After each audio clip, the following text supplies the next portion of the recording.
So welcome back to the Canadian Potager. I'm doing my second video on my little kitchen garden mini series. I've made a playlist if you would like to check that out.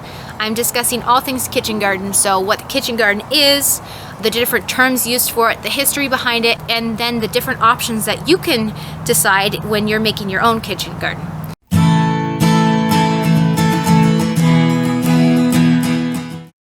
So if you're on social media at all, I'm sure you have come across some very, very beautiful gardens. They're very lavish, they're very beautiful, and maybe that's as far as your knowledge of kitchen gardens goes. But historically speaking, kitchen gardens have their history in the past. If you go back to Europe in the 15 and 1600s, there were monasteries, and that is the birthplace of the kitchen garden.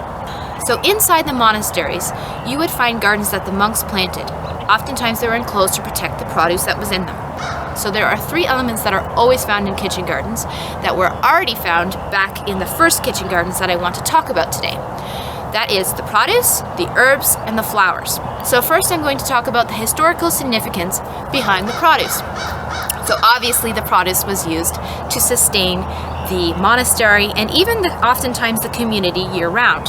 So they would plant things like root crop vegetables that they were able to store inside their monastery that would sustain them until the following year when they were able to grow and harvest new produce.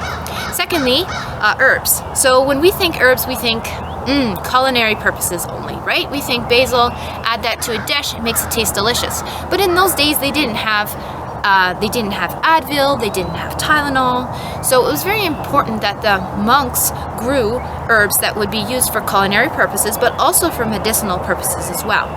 And that is why you will find herbs in a kitchen garden. Lastly, you will find flowers in a kitchen garden. Now, I'm sure you can imagine that the monks were not planting flowers just for beauty.